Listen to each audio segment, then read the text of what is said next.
y'all know what it is, man. Free time with Free Mind. I'm in the building with the two lovely ladies. ShawnteOutLoud. And Bree Blues, thought you knew. Welcome. We're so happy to have you. I'm happy to be here. Yeah, nice to see you again. I officially met Bree last weekend at the show at the church, Food Fest. Yes. She killed it. And with you the speakers blown. Yes. Perseverance at its finest here. Because to be able to dictate the energy of the room, even when it was like, shit has hit the fucking fan.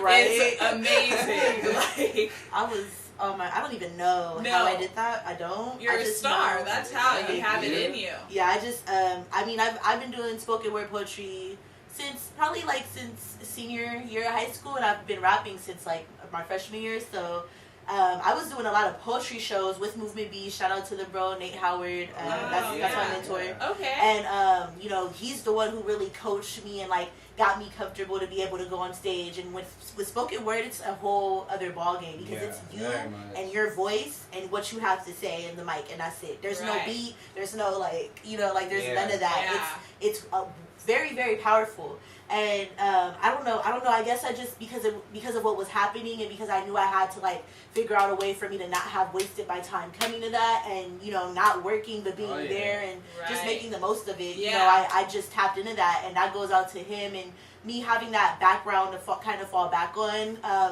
Because shit, I was just as.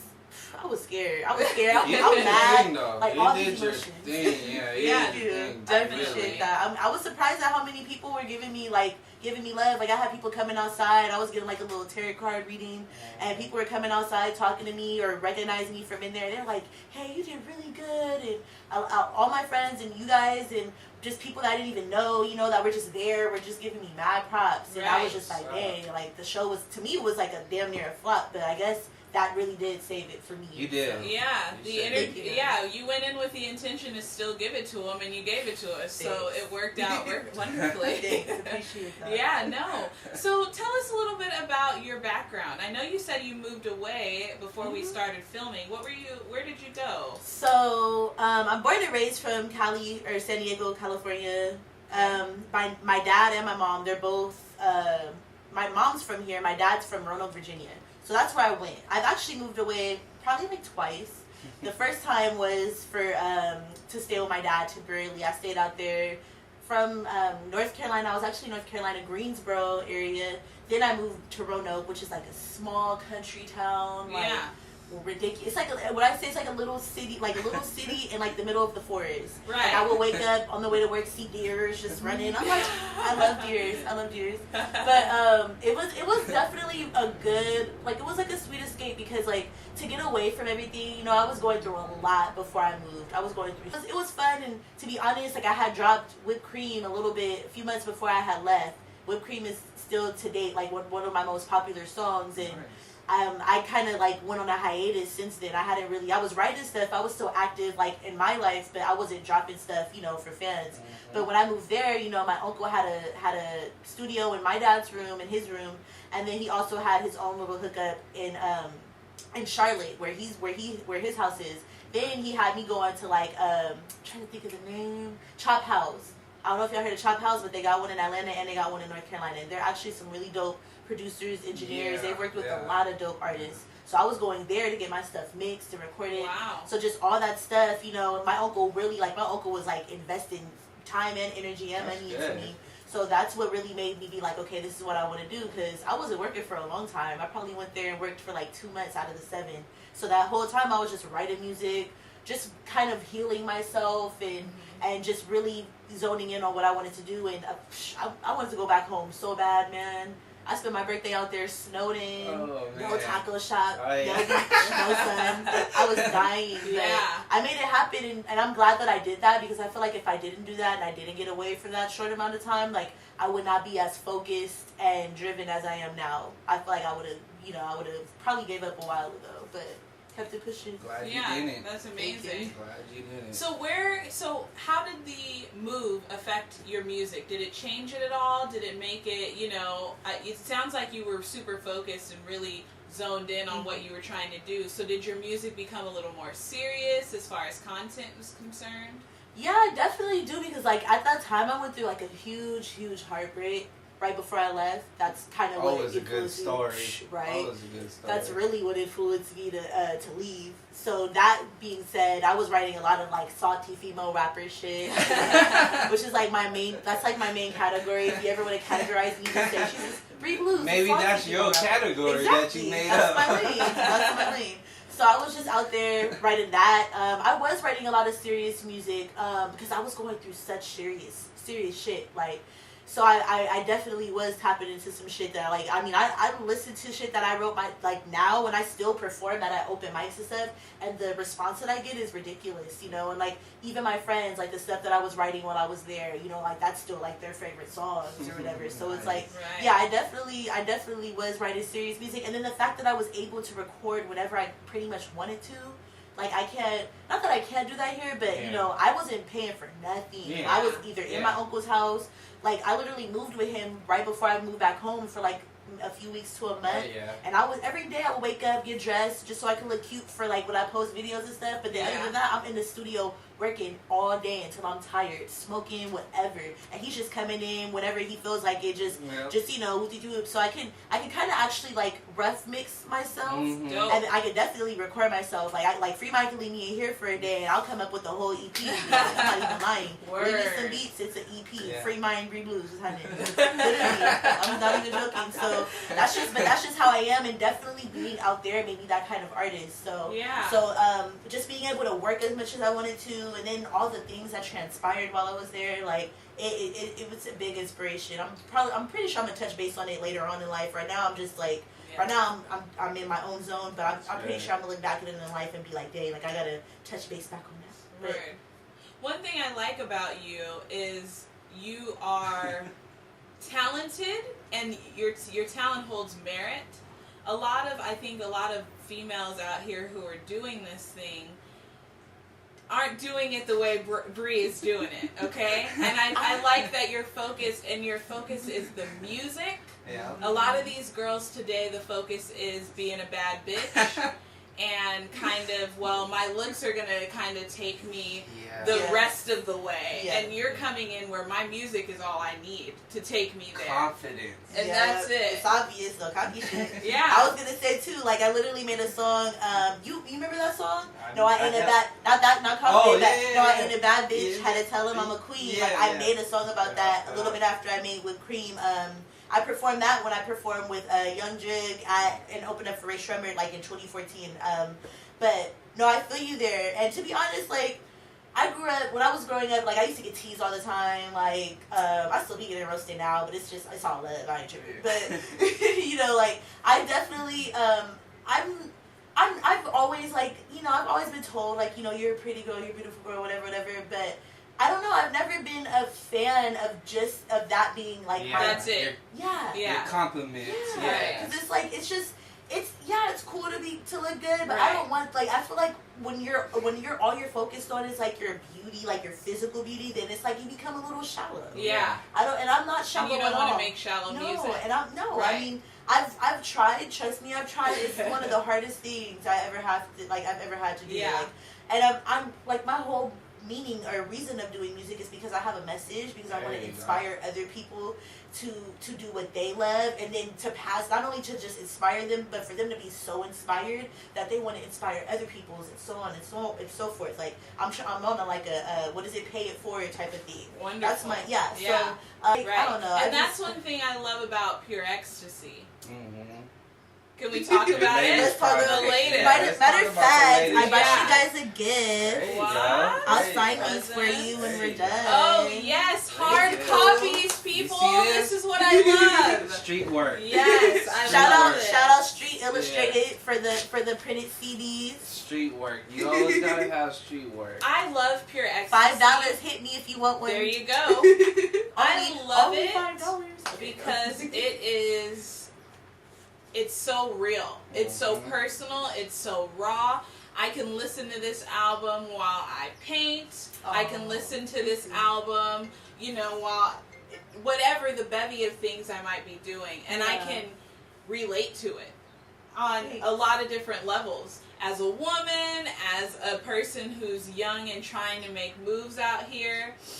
And it's just so good. Thank you so much. I really. So what was your idea going into it?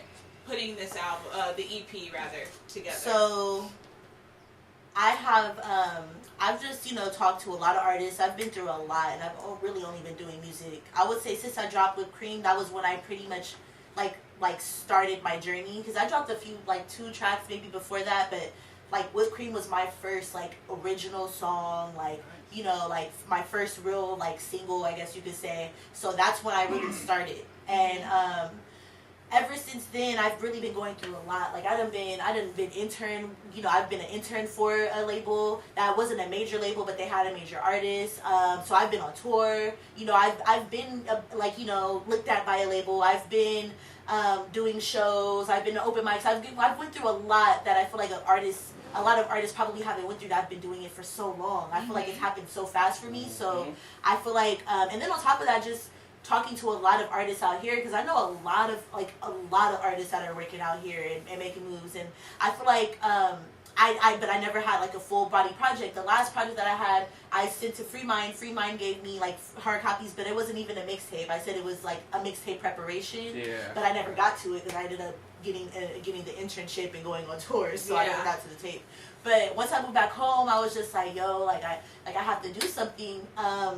I want to make a project. I want to make something, a full body of work that people can listen to, because that's one thing I haven't done yet. And I know that people will listen to it and people will rock with it. So the reason why I came up with Pure Ecstasy was because, for one, it gives me the base of it is pretty much springtime vibes. So I'm making, it's definitely because spring is winter's over, it's getting a little bit warmer, the sun's shining, blooming, blossoming. Right. It's good vibes in spring, and that's really what I wanted to reflect in this project specifically, because I do feel like, me personally, I feel like music touches me more when it's dropped at a specific time. And I want to make soundtracks for people. I want people, like you said, you can relate to it, you can listen to it, whatever. So I felt like that was my personal gift to people and soundtrack for spring. There you go. Wonderful. And I'm glad, because the music is timeless, and that's what it sounds like you want to hit. Oh, yeah. Yeah. I mean, I just be making music. Right. So I mean you want to hit the music to be timeless. Yeah, always. Definitely. Yeah. I mean, I want people to be able, I'm leaving my legacy. I'm making my mark on the world. Exactly. Even if I don't go anywhere in life, somebody gonna hear that one day, and that's gonna be just what they needed to hear. I know that's happened to me multiple times.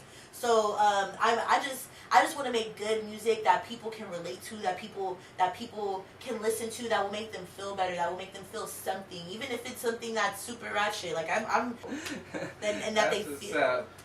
We're about to wrap it up, but one thing I do want to ask is, explain Bree Blues. How'd you get the name? I know a lot of people are curious about the name. Because I know it may seem like it's just I like blues. Yeah. That's one. I know that's a big factor that a lot of people ask you. So I definitely want to know from their perspective. So I came up with a name. My best friend Shells Mello, who's also a San Diego artist, a San Diego female artist. She's dope. Yes, that's my sis right there.